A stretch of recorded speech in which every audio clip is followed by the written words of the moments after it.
Welcome to Back on the Broomstick, A modern witch's spoken word grimoire. where two witchy friends from way back are reconnecting to their pagan roots after a long period of mundanity. We're rewalking the path of the wise and trying out all the latest spells, rituals, and magical theory in today's witchcraft and pagan practices. So grab your wand and your incense Your cauldron and your crystals and join us as we get back on the broomstick.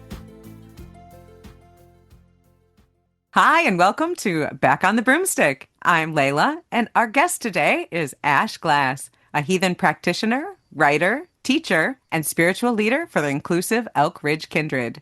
Ash currently serves on the board of directors for the Troth, a worldwide organization dedicated to inclusive heathenry, and is also a member of the pagan folk band Kindred Crow. Their work explores how heathen traditions, ritual, magic, and community can be carried forward as a living spiritual practice in today's world. Ash is also a self-described heathen folklore nerd, or maybe Irene described you that way, with a particular love for the myths, sagas, spirits, strange beings, and old stories that help shape modern heathen practice. And I'm Chelle, and I first came across Ash at the Sacred Space Festival conference that Layla and I love so much. It was through Kindred Crow that I actually encountered you and became more familiar with you because I have a tendency to like the music side of weaving music into ritual and magic. So that was my first encounter with you. So we would like to welcome you, Ash, to Back on the Broomstick. Welcome. Thank you so much. I'm looking forward to this. Should be a fun night.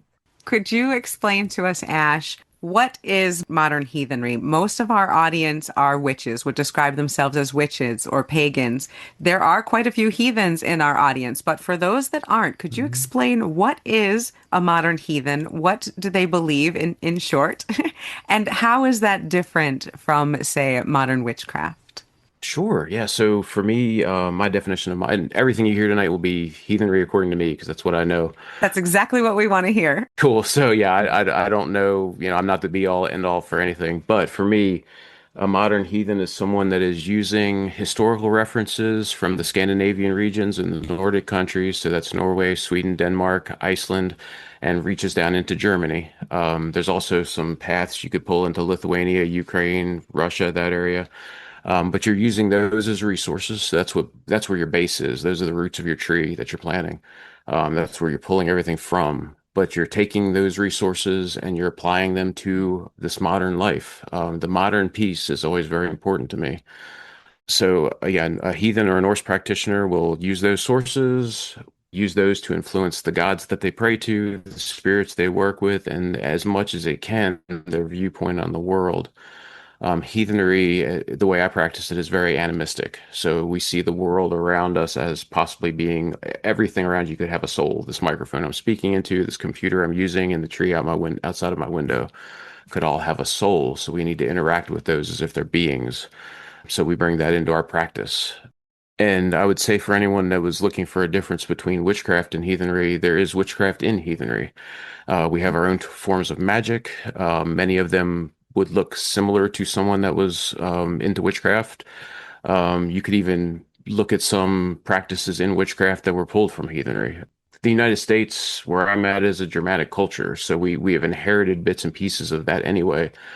So it's kind of all around us. How many witches today work with the Elder Futhark in their practice? And that's A lot of directly, them. that's Yep. a direct thing that many, many witches use that comes right from Norse practices Yeah, the runes are huge. You see runes everywhere. everywhere. Yeah, so and that's the important part as far as heathenry for me. It's that firm grounding in that area of history of, the Scandinavian regions. That's kind of the part that changes it. I've got a really good friend that's a druid and our practices are somewhat similar. And the big change is the spirit relationships and the gods that we pray to.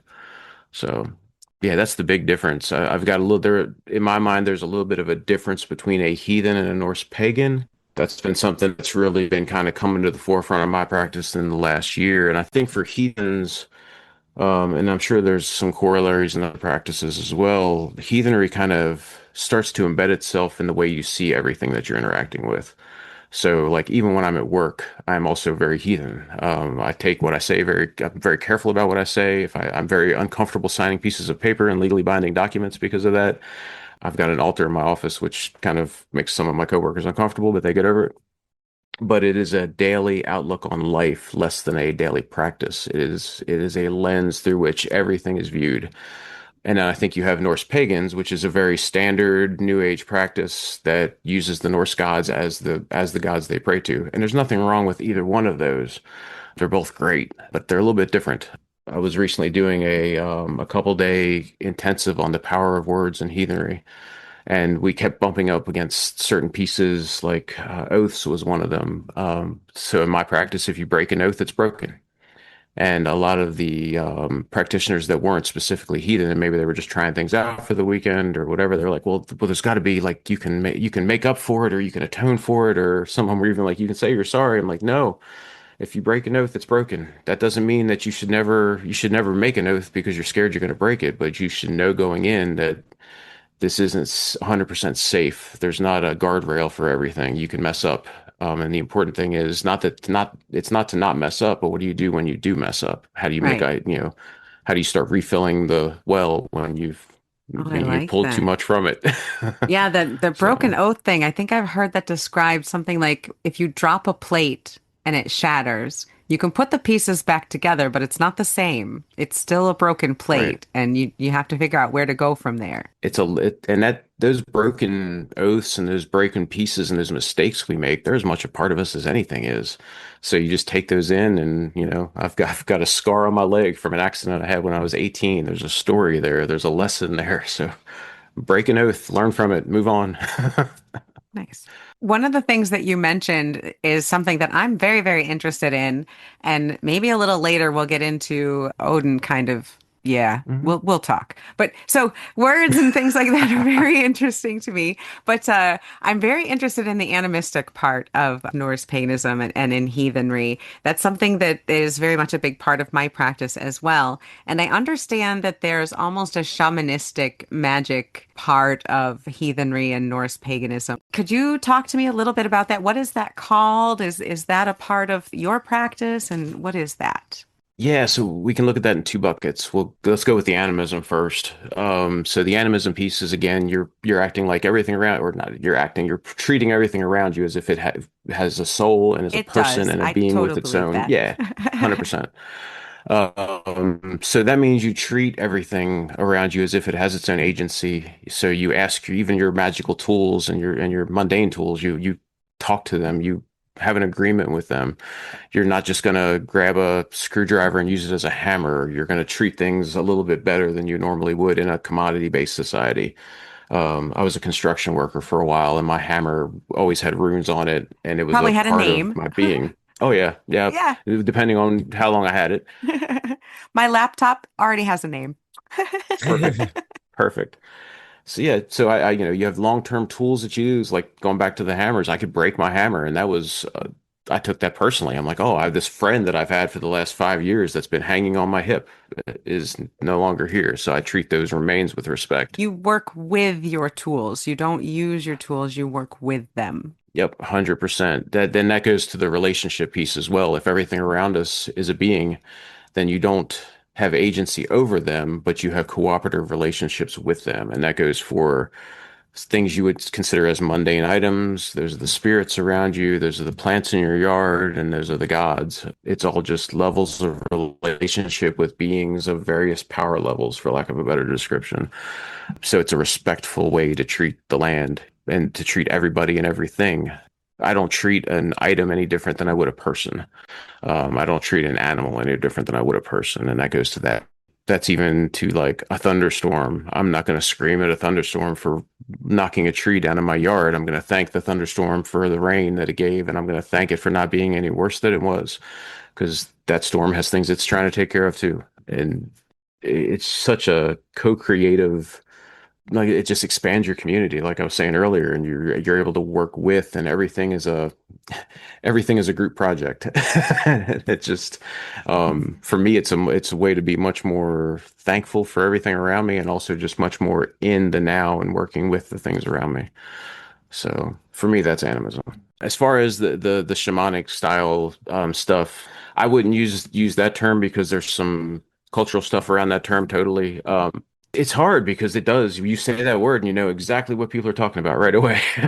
I'm actually glad that you pointed that out because I don't mean to suggest that they're the same because I know that they are not. They Mhm. have very Yeah. similar, some similar things, but they come from very different backgrounds. They come from different cultures that may have similar values. And like you said, when I say the word shaman, people understand what that means.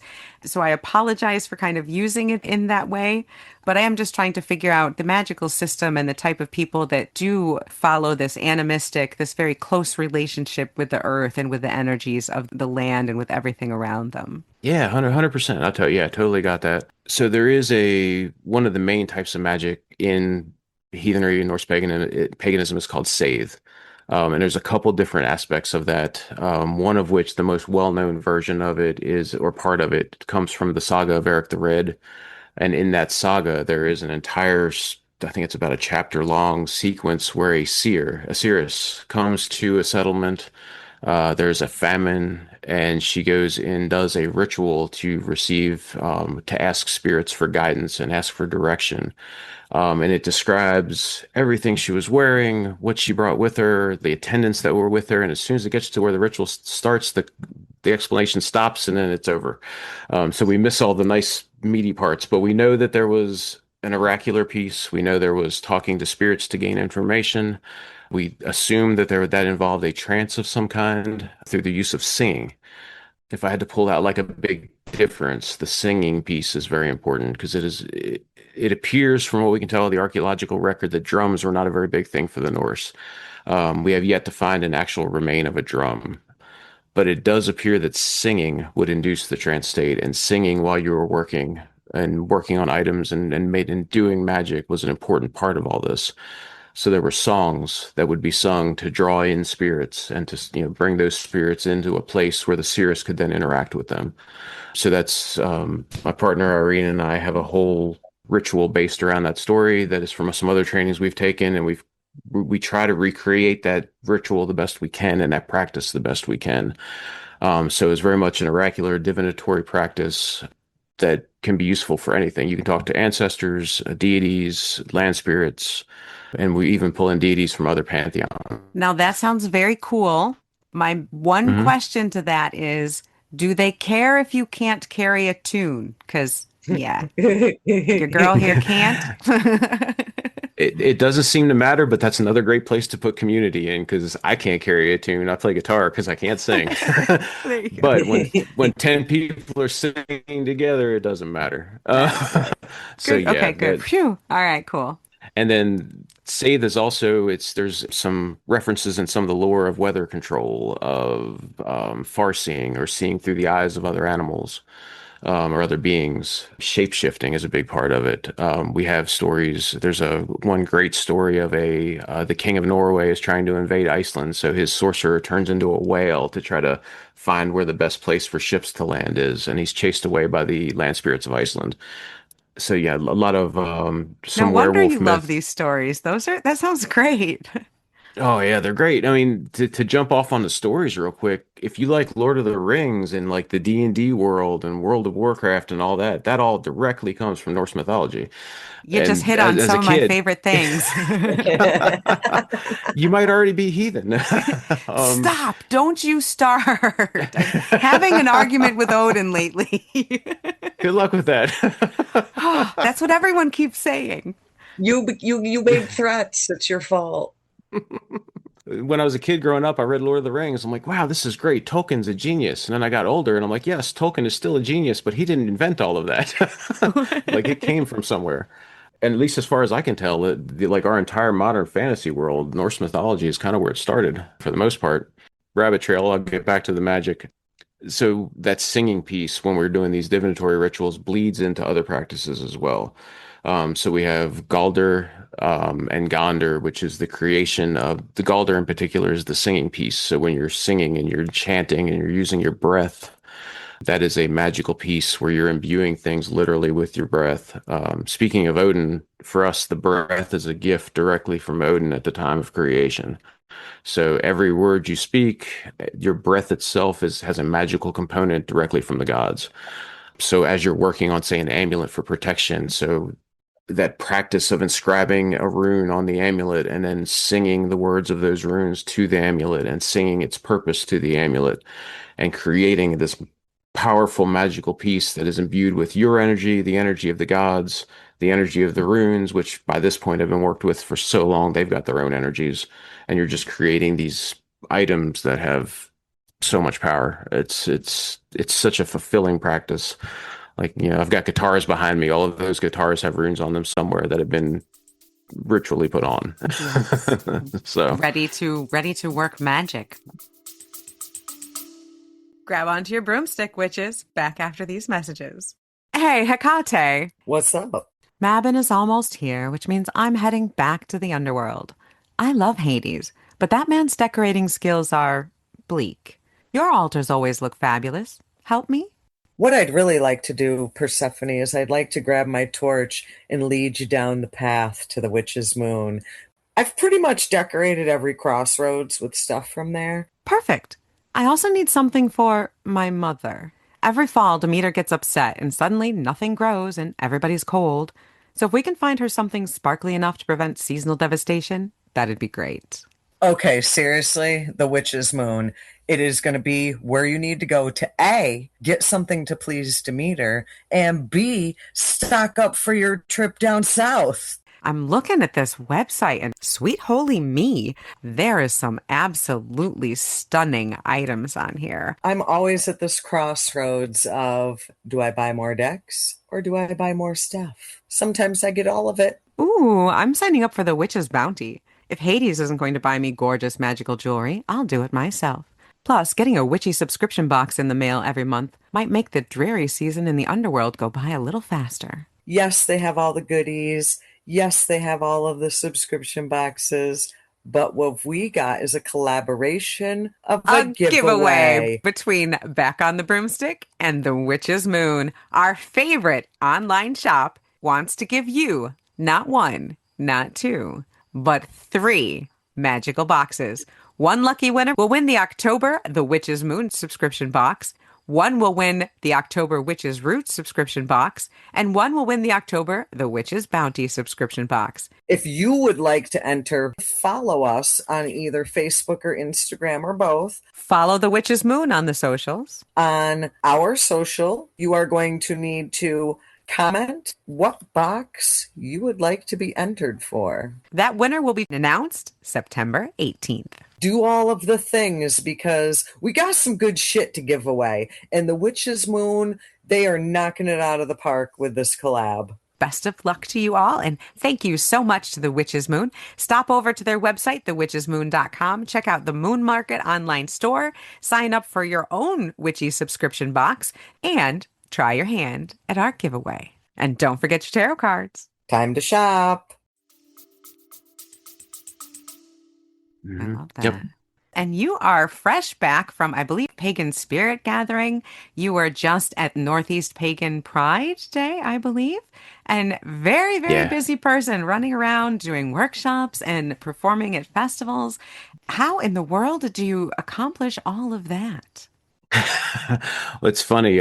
We were here at the house last night talking about that, and I did the math real quick in my head, and I was like, we have spent so far this year, just a little bit over halfway through the year, we've been at pagan festivals for a month.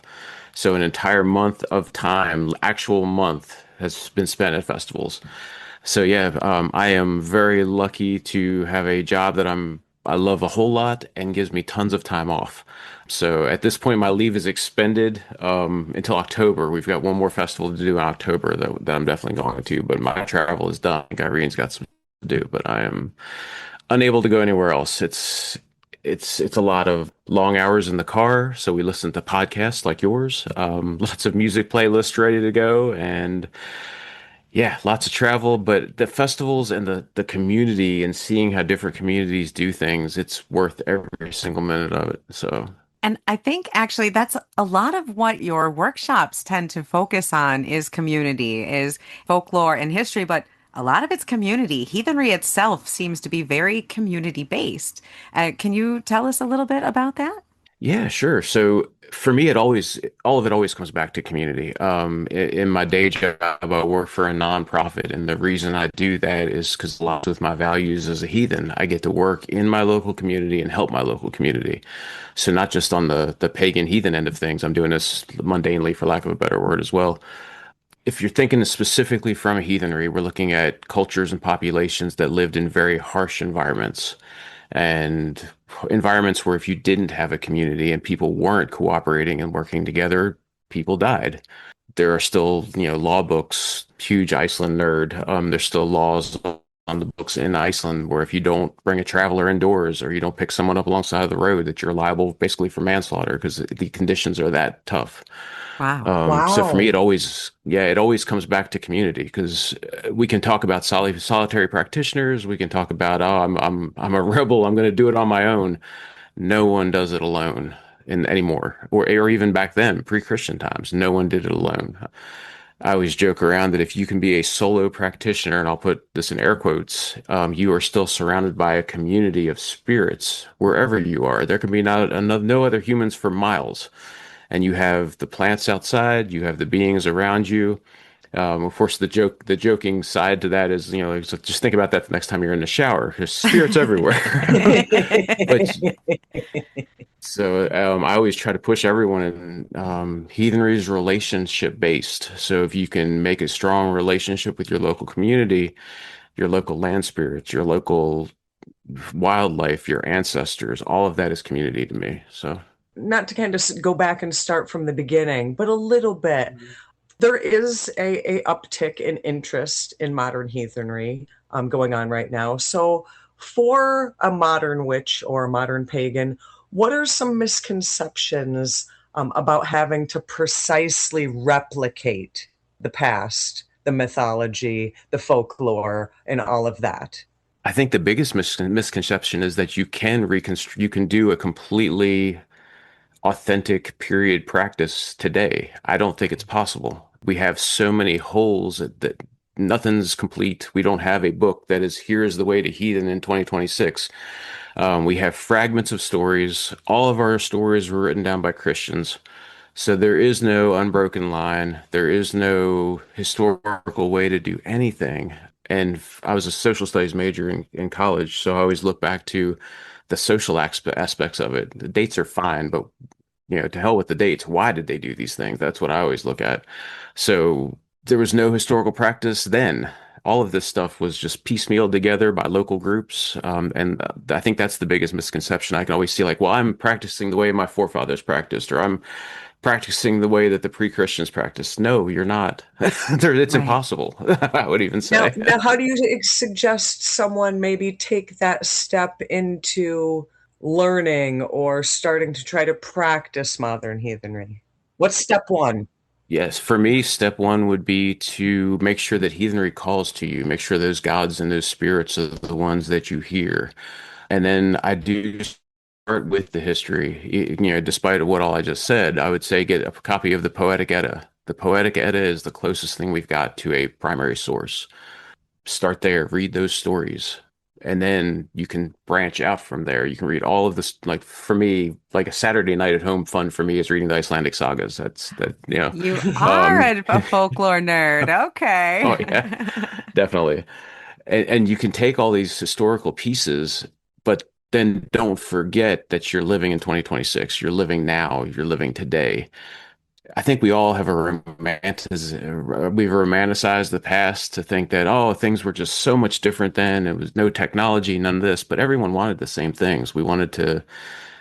Our family and friends wanted, you wanted to make sure they were taken care of. You wanted to have food to eat. You wanted to have enough wealth to survive. And that's, if you just boil everything down, that's all the same things we want to do today. So we can look at those historical practices, read all of the history texts about whatever area you're interested in. And this goes for more than just heathen. I could see any pagan practitioner that's looking for a historically based practice can do this. But you take those stories and you relate them to today. There's no such thing as I hear a lot. Well, you don't know that that is how a Scandinavian person in 800 thought. No, I don't. I don't know what they were thinking. I know what I'm thinking. I know what this story says to me. And I can see how that can reflect in my life and how I can use that. And for anybody building a spiritual practice, the whole purpose is to have a spiritual practice that makes your life better today. That's the point. That's why we do all this. So Yes. you can Exactly. take those stories and bring them forward. Yeah. And relate it to your life and how it fits with what you're working with right now, with what you're facing, with what you're handling, with what you're excited about. Relate all of those things to you and today. And I think Yep. that's it's a big part of a lot of this spirituality. It's very personal. And it's very much Yes. building it for yourself and building what works for you. What does true inclusiveness look like in modern heathenry? You are a part of the Troth organization, part of the board, and that is very inclusive, and you've got the classes and the workshops. What's it like to be completely inclusive, totally inclusive in modern heathenry? Yeah, definitely. It's harder than it sounds because to be really inclusive, you have to bring in everyone. And that it doesn't matter why the only thing that matters is why they're there, and that's because these gods called to them, and this is the practice that speaks to them. Your race doesn't matter, your sexuality doesn't matter, your gender identity doesn't matter. None of that matters. It's just what is calling to you, and then you come into our community and the hard part about inclusion is making sure that you're treating everyone the same, but not assuming everyone needs the same things. And those are two very, it's like equity and equity is great, but not every, you need to fill the needs of the person, not just create things. Like that image where there's a fence and you have three Yeah, different size boxes and three different size people. So that's inclusivity to make sure everyone has the right size box that they need, whereas right. equity would be all the same size boxes and that doesn't work for everybody. I think I Correct. described Yeah. that. I know exactly what graphic you're talking about. Yeah, that's what Yes, but you're talking about, But right? yeah, totally. So like I am fairly able-bodied. If I go to a ritual, I can stand up all the time. The person next to me might not be able to. And those are the things we need to watch out for. So for instance, when we do rituals, it's sort of a heathen stereotype that we stand all the time, and our rituals are not like that. We have chairs for everyone, and you are more than welcome to use them. We need to make sure that we're being conscious of, hearing impairment, maybe you're handing sheets out for a ritual piece and the person can't read. That is a possibility. So we need to be ready for those pieces. You also need to be ready for people to have different ideas and different opinions on things. Yes. And just keep in mind that, we're trying to pull from these historical sources. But as I was saying earlier, there was no cohesive whole. So this farm over here did things this way, and 2 miles down the road, there was another farm that did things completely different. That's okay. And Folk we need to magic remember is that. much the same. 100%. Yeah, it's hard because, like I said, we're treating everyone as equals, but everyone is not the same. So always trying to have that awareness of what people need and trying to plug that in as best we can. And I would say even inclusivity has its limits, because if a person is like adamantly not inclusive or a Nazi or racist, they're not welcome. What is it? The paradox of tolerance or the paradox of Yep, intolerance? You cannot correct. tolerate intolerance. 100%. I know there's a couple of different takes on that with I know one has penguins and sharks. If you allow both in, eventually you're just going to have sharks. I also heard a story of a bar where everyone was very welcome. The bartender was friendly. A guy in a leather jacket comes in with some symbols on it. He just tells him to get out of the bar. And the guy's like, "Hey, why are you doing that?" He's like, "Well, that guy's a Nazi." "Well, you don't want his money?" I'm like, "No, I don't want his money because next week he'll bring a friend. And then after that, there'll be three friends. Then it's a Nazi bar. It's a Nazi bar." And Which sounds nobody needs awful. that. Yeah. No. Get them out first. So constantly watching, constantly paying attention, getting to know people on a personal basis, so you might be able to help them in ways that they don't even know they need. So just trying to catch all the boxes. Now, I don't want this to take over too much of the rest of the podcast, but very quickly, one of the questions that I get a lot when people are interested in heathenry, in modern Norse paganism, is they are very afraid of running into Nazism, white Yep. nationalism. My spouse is a large white male, and he kind of is a little quiet about his heathenry because he is afraid of how he will be perceived. And he tries to be as open as he can so that people can see heathenry in a positive aspect. But at the same time, there is still this is still something that people have to face. What responsibility does a modern heathen have in confronting that? And how can they celebrate how they are and how they believe and still find that balance, still maybe fight against the white nationalism? Or I'm not sure. How does a modern heathen handle that? So at least for me, the thing that always comes to mind is the line from Havamal. Havamal 127 is if you see evil, call it evil and work against it. And I'm paraphrasing terribly, but it's basically you see something that's evil, you call it what it is, and you do what you can to get rid of it. And that is if I know a practitioner is a Nazi, or we call them a folkish practitioner, where they're very much concerned about everyone in heathenry needs to be white. We're very upfront about that and say, hey, so I've heard some things about this practitioner. If we have the information, we'll supply it. Say, here are the screenshots of the post on whatever social media platform. This person's not safe. And we are very upfront about supplying that information. On the positive side of things, the one thing, especially with Elk Ridge Kindred, every single one of our events, there's a progress pride flag somewhere on site, usually multiple ones. We put our altar out. There are small wooden cars that have shields on them, and all the shields are painted in the pride colors all I the way love around. that. So Nice. most inclusive groups you see will be very upfront about the fact that they're inclusive. They're loud about it. We definitely are. For Elk Ridge Kindred, I think 80% of the kindred is queer in some way. And we're very vocal about that fact. Where you start to get into trouble is a lot of the folkish groups they're very slick about it. They won't say anything on the front page of their website that is questionable. It all sounds okay. But then if you look at the site a little closer, you'll notice that all the pictures have white people in them. Or all the pictures have a very traditional view of a couple. It's always a man and a woman and usually multiple children. Catchphrases like celebrating our European ancestry or our European Right. inheritance. When I see that one immediately, I'm like looking for other, because if I don't see anything to counter a folkish argument, I'm going to assume that group is folkish. It's great to be proud of where you come from, but for a front facing group, you just need, if you're trying to welcome people in, you can't be that exclusionary.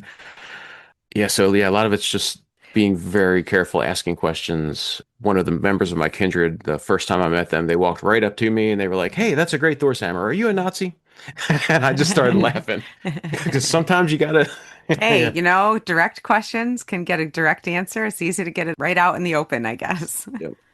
And how do you go about kind of dismantling those negative thoughts or negative connotations that kind of attach themselves to heathenry or Norse paganism?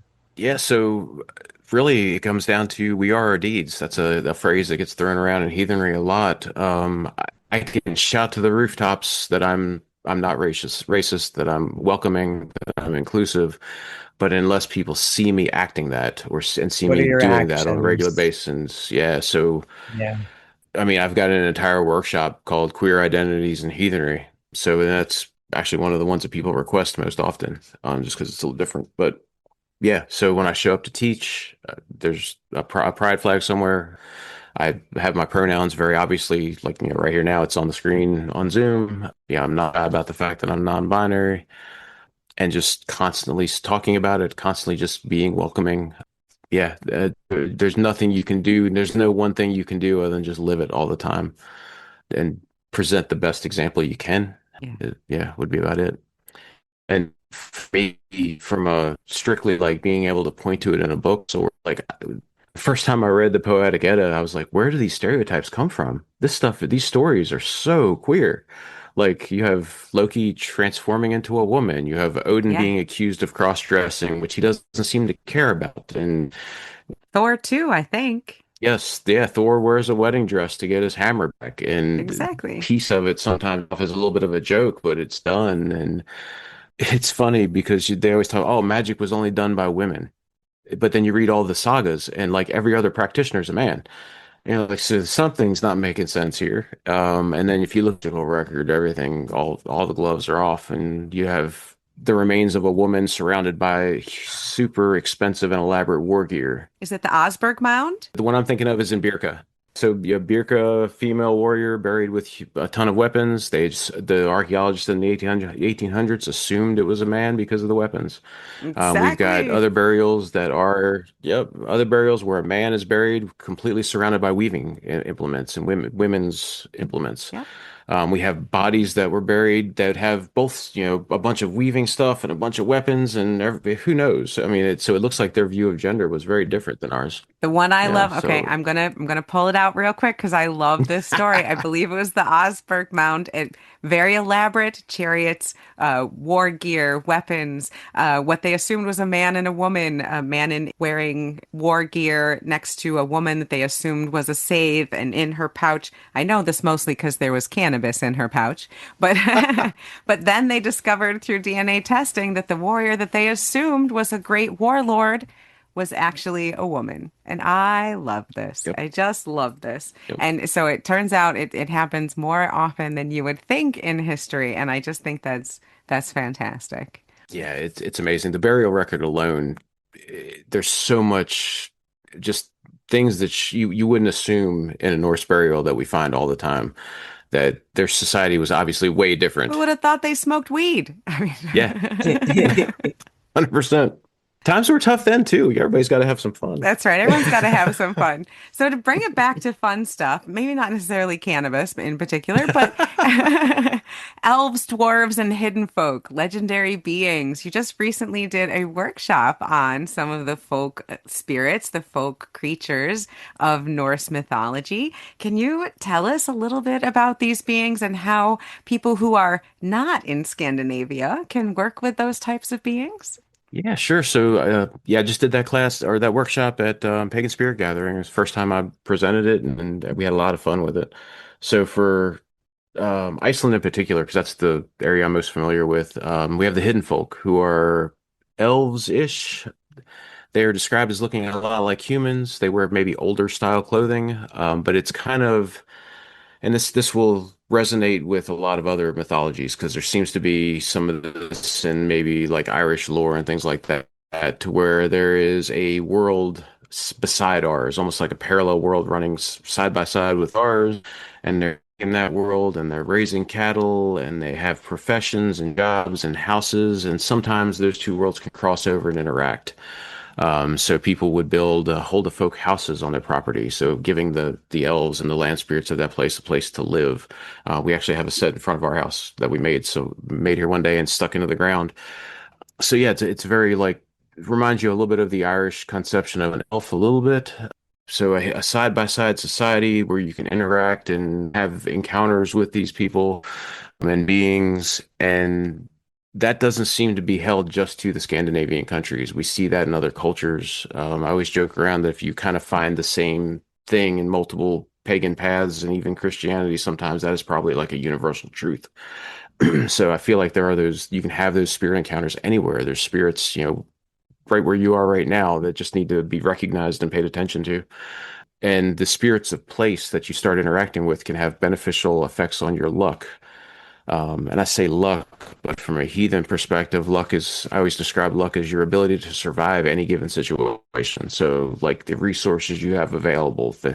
So, there's stories in the Icelandic sources of people making friends with land spirits and elves, and their luck increases and they become wealthy landowners. And so you build relationships with these beings, just like I was talking about before. It's just another relationship piece. One of the other creatures we were talking about a lot were the dwarves, because they pop up in stories all the time. When the first Norwegian settlers settled in Iceland, there are these beautiful columns of basalt on the country, mostly along the beaches. And the settlers were like, well, obviously those were built by dwarves. They're made out of stone and they're beautiful and they're perfectly straight.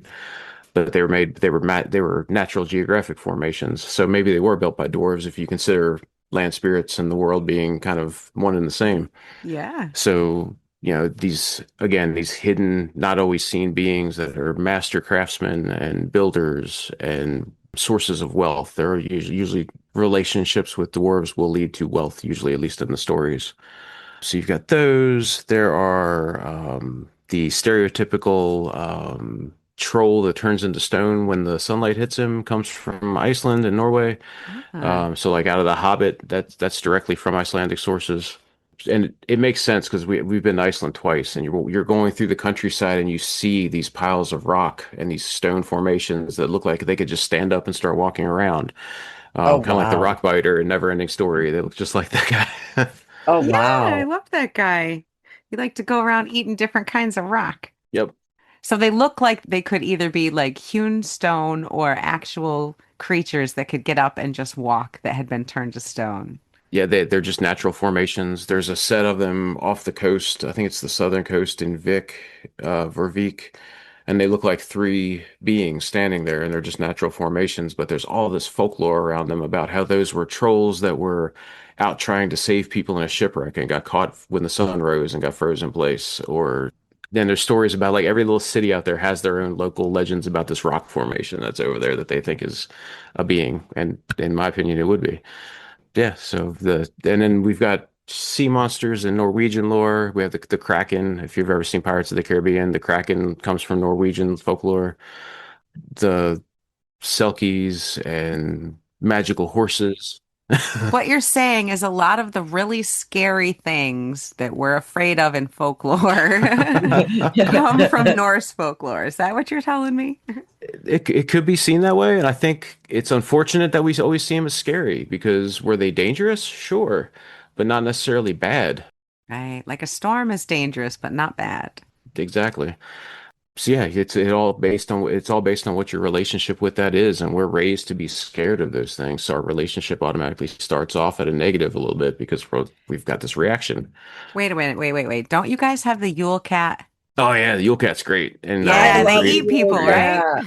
Yeah. that is a piece of Icelandic folklore that's a little bit hard to wrap your head around because the Yule Cat eats kids that don't get new clothes for Christmas. So I'm like, wow, what a way to really beat up on people that are poor. Yeah, Yeah, that is right. definitely not a nice folklore at all. There's black Yule cats all over Iceland. It's so much fun. Very fun.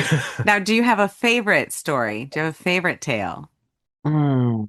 I think my favorite one was the one I mentioned earlier and it's directly out of the Icelandic source material. The King of Norway sends a sorcerer out to try to invade Iceland, and the sorcerer turns into a whale, and he tries the different ports in Iceland, one at every direction, north, south, east, and west.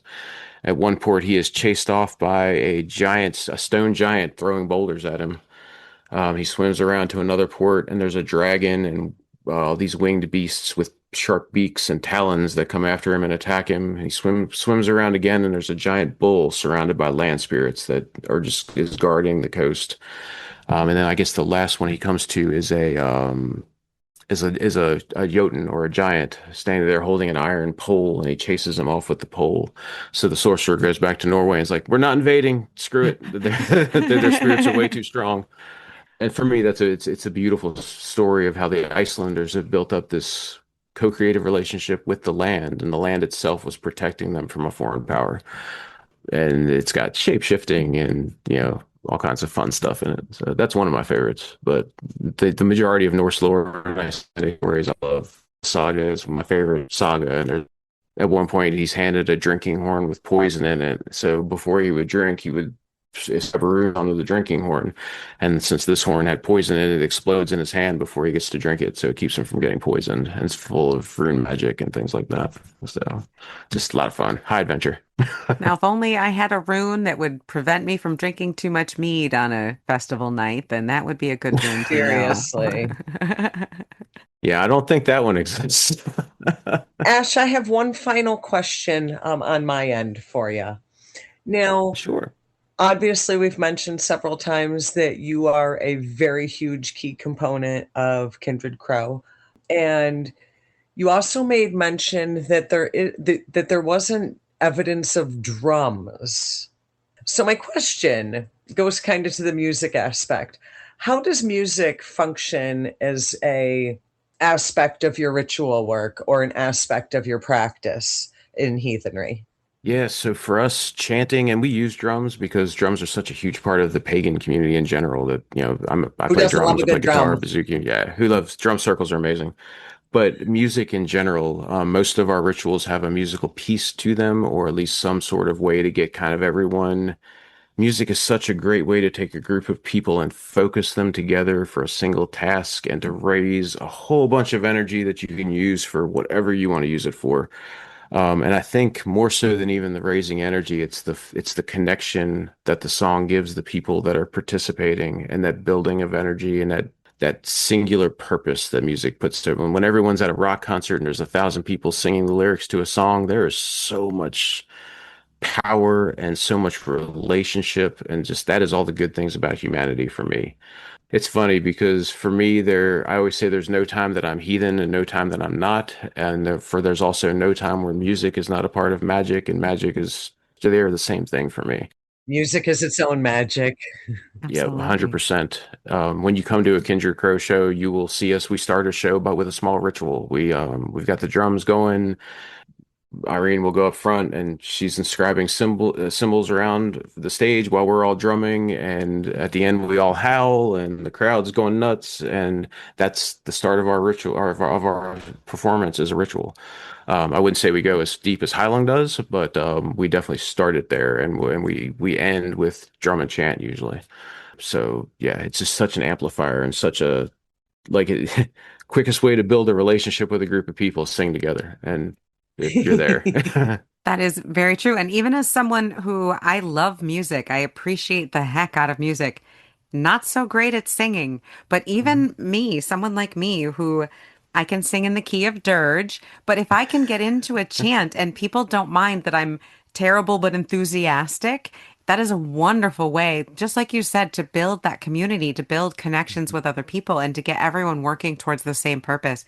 I can't think of much other than drumming and singing that can do that. Yeah, 100%. It's funny. I grew up when I was growing up. My stepfather ran a concert venue. I grew up in West Virginia, and we had about a 10-acre field in the back with a stage on it. And we would have like mid-tier rock bands come through. So bands like Seven Dust and Mudvayne, that style, and super heavy metal shows. But when those people came together and we were doing a show, it was like one big family, like one 5,000 person family for that day. And people were giving each other food and helping each other up when they got knocked down. And it was just, and it took like everyone is there together. And I think music does that for, we're so, as humans, we're so tuned into it that it just immediately does that. So yeah, music's awesome. Heathenry and music, I think community is the big thread that binds those together. And that's one of the things I Yes. absolutely love about heathenry and Norse paganism is the extreme sense of community that it has. Like you said, it comes from a place where people had to rely on each other to survive. And so being that welcoming, so welcoming that there are laws to say that you need to let people in if the weather's shitty out. That kind of belonging, that kind of community is something I think that we could all use, in whether you're a witch, whether you're pagan, whether you're heathen, that sense of community is magical. And I love seeing that in Norse paganism. So thank you so much for coming on and talking to us about all of that, Ash. Yeah, no problem. I love this stuff, and I think the one more misconception about heathenry that you made me think of is that we're kind of and off to ourselves, and that gets to be true in some respects. But the way things are today, in 2026, we all need each other. So I will. It doesn't matter what your practice is. I will be standing right there next to you to make sure you have the right to practice the way you want to practice. And then my only hope is that when the time comes, you'll do the same thing for me. I don't think we're not at a place where we can afford to be separate. We've all got to, Yeah, we have to stuff's stand getting real. together. We need to make sure Stand yeah, together. 100%. We have to be that community. We have to make that community, and all of us stand together and work together to make the community that we want to see. Yep. Yeah, different podcast. But yes, community and standing Totally. together is really important, especially now. Yeah, for sure. Thank you again for being on the podcast, Ash. We really appreciate your time. Can you let people know where you're going Thank to you so be much. next, or anything that you're doing coming up, or where they can find you online? Yeah, the best place to find me online is I've got a very simple website up, ashglass.com. Super easy to find there. Elk Ridge Kindred has its own website, so any place that I will be or the Kindred will be listed on those two websites. Also, Frederick Cups, very active in that. I joke around that it's for me, it's spirituality by moving chairs because we're always setting up for something and moving things around. So I'm usually at Frederick Cups events. And yeah, the festival season's kind of slowing down for us a bit. I'll be at Earth Spirits, Twilight Covenant in October.